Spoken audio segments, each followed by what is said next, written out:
Cordrazine, a show is on the way, which is pretty exciting because we don't get to hear of too many Cordrazine shows. No, I think the last Cordrazine show was 2010, maybe.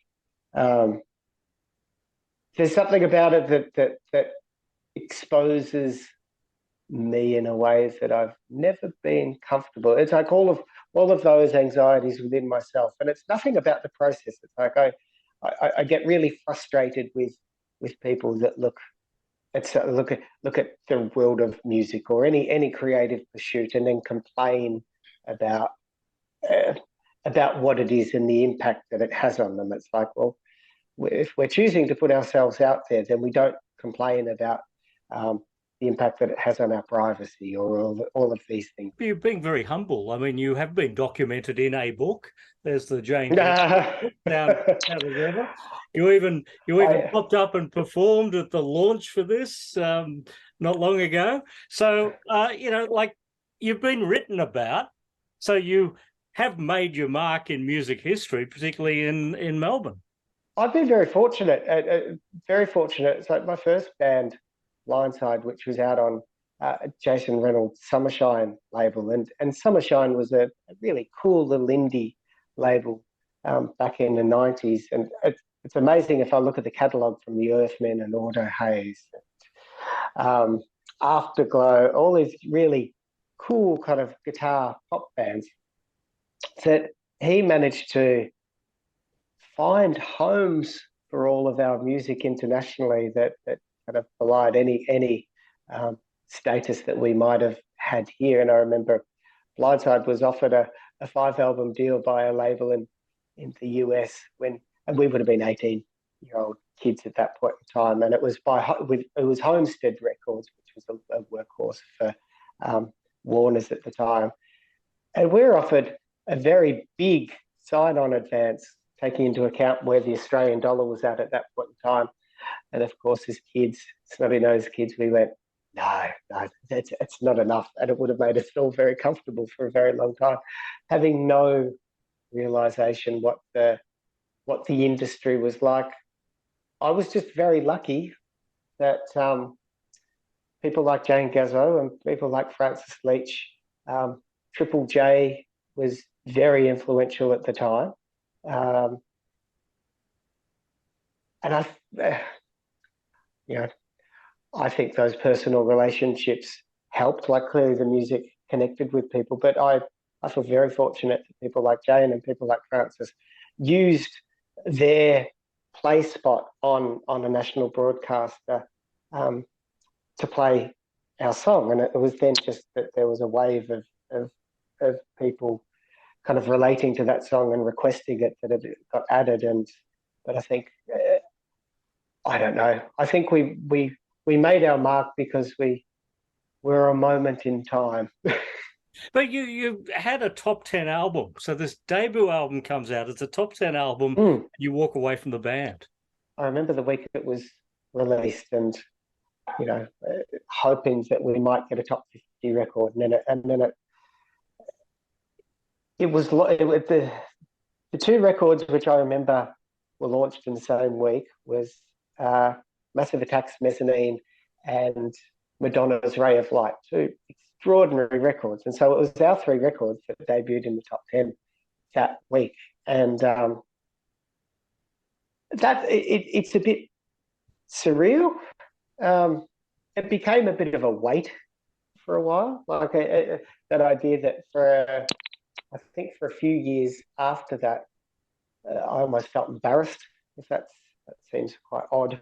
But I struggled being identified because this is Hamish from Cordrazine. It's like he had this. I struggled with it. It felt like a weight that only within the last few years I've been able to kind of unburden myself, and that unburdening came in through the innocence of children, really. Having children and my wife playing my music to the kids, usually in my absence, and then getting home and your children asking for Daddy's song or something like that. It allowed me to hear the music for the first time without all of the baggage and just hear the music for what it is. And it was genuinely the first time I felt any sense of pride or attachment to it. So it is a strange experience. Well, tell me about Cordrazine 2022 then. Is it just you, or who from the band will be with you? So Rowan, who started out as the drummer, Sam, who plays keyboards, who played keyboards in the original band. He's in the UK. So I've got Jethro Woodward, who plays bass. So he played on the second Cordrazine record, and he's been in the band now for, I don't know, 15, 16 years, which seems odd given that we only get together once every decade. So, and Nick Badderham, this is our 40th anniversary of friendship. So we learnt to play music together, and he was in Blindside, and then went on to the Earthmen, and now he's Nick Badderham. So and so he played guitar and joined Cordrazine on the second album as well, and produced. And then Jed Pickett has joined, and he's playing keyboards on behalf of Sam. So how much of the show will be from here to wherever? How much always coming down? And, will there be any new songs in there? There is new songs.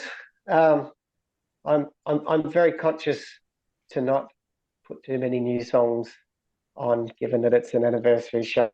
It's that moment where people go and see their favourite band and then have to sit through the new songs. So I'm very conscious that to not make people endure that. It's an anniversary show, and so respecting the audience is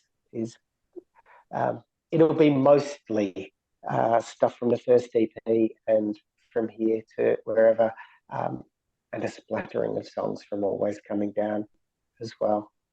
And maybe just raindrops keep falling on my head. Oh, let me tell you a funny story about that. So when we were asked to do that, I had no idea. I think none of us had any idea just how successful and a moment in time that To Hell and Baccarat compilation would be. And so even though Cordrazine was doing quite well at that point in time, we're all kind of living off the bones of our financially, and so we had this budget to record this song.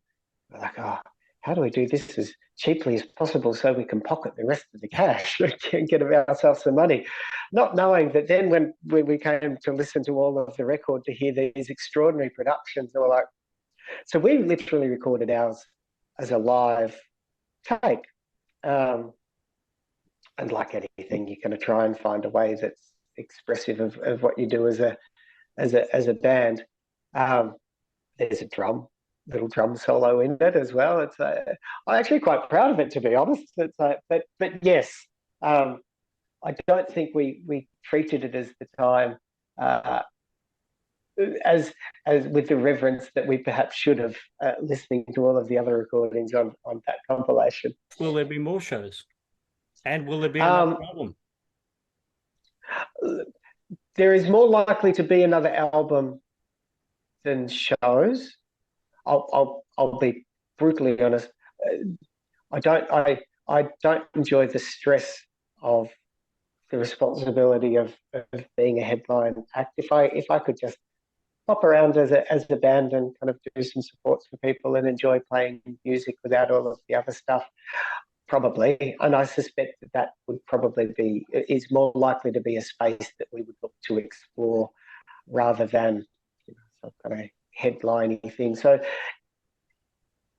there's a pretty good chance it might be the last of this type of thing. I got an offer to consider a show in in Sydney, and I'm not sure. We'll see. For now, this is the only thing that's on the table, and it's the only thing that's certain. All right. Well, Melbourne's it for now, and well, to be continued, maybe.